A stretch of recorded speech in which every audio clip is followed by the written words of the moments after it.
Hi children's, hi sir. Welcome to Balu Telugu channel. మీరు ఇంతకు ముందు మన ఛానల్ని సబ్స్క్రైబ్ చేసుకోకపోతే సబ్స్క్రైబ్ చేయండి. అలాగే గంటను కూడా ఏం చేయాలి, కొట్టాలి. ఓకేనా? ఎందుకంటే మనము పద్యాలను ఏ విధంగా పాడాలి, పద్యాలను ఏ విధంగా వివరణ ఇవ్వాలి అనేది మనం చెప్పుకోవడం జరుగుతుంది. 10th క్లాస్ ప్రథమ భాష ఫస్ట్ లెసన్ పేరు ఏం పేరు? దానశీలము. ఈ దానశీలం పాఠాన్ని వచ్చేసి బొమ్మెర పోతన రాయడం జరిగింది. అందులో ఇంపార్టెంట్ అయినటువంటి పోయంని ఇప్పుడు మనం రాగయుక్తంగా పాడి చూద్దాం. చూడండి. కార్యరాజులు రాజ్యముల్ గలుగవే,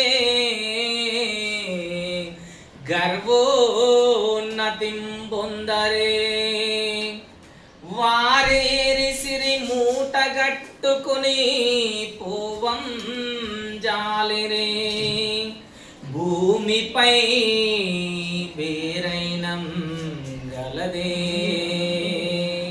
శిబి ప్రముఖులం ప్రీతిన్ యశః కాములై, ఈరే కోర్కులు వారలన్ మరచిరే, ఇక్కాలమున్ భార్గవా. మనము కార్యరాజులు అనేటటువంటి పోయంని అంటే పద్యాన్ని మనం ఇప్పుడు వివరించబోతున్నాం. కార్యరాజులు రాజ్యములు కలవు. ఇక్కడ చూడండి, పూర్వం ఎంతో మంది రాజులు ఉన్నారు. పూర్వం ఎంతో మంది ఏమున్నారు? రాజులు ఉన్నారు. అయితే రాజులు ఉన్నప్పుడు వాళ్ళు పరిపాలించడానికి ఏముంటాయి? రాజ్యాలు కూడా ఉన్నాయి. పూర్వం ఎంతో మంది రాజులు ఉన్నారు, వాళ్ళు పాలించడానికి రాజ్యాలు కూడా ఉండడం జరిగింది. వాళ్ళకు ఎంతో అహంకారంతో వాళ్ళు విర్రవీగడం అనేది జరిగింది. మేము రాజులం, మాకు రాజ్యాలు ఉన్నాయని ఎంతో అహంకారంతో విర్రవీగడం అనేది జరిగింది. కానీ వారెవ్వరైనా సరే, ఆ రాజులు ఎవరైనా సరే, వాళ్ళు ఈ లోకం నుంచి వెళ్ళిపోయేటప్పుడు అంటే వాళ్ళు చనిపోయేటప్పుడు వాళ్ళు సంపాదించిన వారేరి సిరి మూట కట్టుకొని పోవాలి అంటే వాళ్ళు సంపాదించినటువంటి సంపదలను అంటే ఆస్తులను కావచ్చు, సంపాదించినటువంటి ఏదన్నా కావచ్చు, వాళ్ళు చనిపోయినప్పుడు వాళ్ళ వెంట తీసుకొని పోవడం అనేది జరిగిందా అంటే జరగలేదు. వాళ్ళ వెంట ఏమి తీసుకొని పోలేదు. ఈ ప్రపంచం లోపల వాళ్ళ పేర్లు ఎక్కడైనా ఉన్నాయా అంటే ఈ భూమిపై పేరైనా గలదే అంటే ఈ భూమి పైన వాళ్ళ పేర్లు ఇప్పటి వరకు ఎక్కడైనా ఉన్నాయా? లేవు కదా గురువర్య. బలిచక్రవర్తి అంటుండు వాళ్ళ గురువు గారు అయినటువంటి శుక్రాచార్యంతో, ఓ గురువర్య, పూర్వం ఎంతో మంది రాజులు ఉన్నారు, వాళ్ళకు రాజ్యాలు కూడా ఉన్నాయి పరిపాలించడానికి, కానీ వాళ్ళ అహంకారంతో విర్రవీగడం అనేది జరిగింది.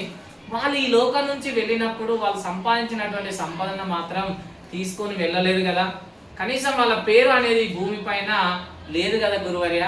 అదే మన శిబి చక్రవర్తి అనేటటువంటి వ్యక్తి పేరు మాత్రం ఈ ప్రపంచంలో ఇప్పటికి గుర్తు పెట్టుకున్నది కదా గురువర్య. ఎందుకంటే శిబి చక్రవర్తి అనేటటువంటి ఆయన పావురానికి మాట ఇస్తాడు, నిన్ను డేగ నుంచి నేను కాపాడుతానని. ఏ విధంగా అయితే మాట ఇచ్చిండో అదే విధంగా తాను డేగ నుంచి పావురాన్ని కాపాడిండు. కాబట్టి ఆయన పేరు అనేది ఇప్పటి వరకు కూడా ఆయన పేరు అనేది చరిత్రలో నిలిచిపోయింది కదా గురువర్య. కాబట్టి ఈనాటికి శిబి చక్రవర్తి అనేటటువంటి వ్యక్తిని మర్చిపోలేదు కదా ఓ గురువర్య అని బలి చక్రవర్తి ఎవరితో అంటున్నాడు? శుక్రాచార్యునితోటి అనడం జరుగుతుంది. మళ్ళీ వినండి. ఓ గురువర్య, బలి చక్రవర్తి అంటాడు, ఓ గురువర్య అంటే ఓ ఆచార్య, పూర్వం ఎంతో మంది రాజులు ఉన్నారు, వాళ్ళకు రాజ్యాలు కూడా ఉన్నవి, కానీ వాళ్ళకు ఉన్నటువంటి గర్వంతో ఏం చేసిరు? వాళ్ళు గర్వంతో ఉన్నారు కాబట్టి వాళ్ళ పేరు అనేది ఈ లోకంలో లేదు. ఎందుకంటే వాళ్ళు ఎంత ఆస్తి సంపాదించినా ఏది సంపాదించినా వాళ్ళు వెళ్ళిపోయేటప్పుడు ఈ లోకం నుంచి వెళ్ళిపోయేటప్పుడు తీసుకొని పోలేదు. కానీ అదే శిబి చక్రవర్తిని మాత్రం ఇప్పటి వరకు గుర్తుపెట్టుకోవడం జరిగింది.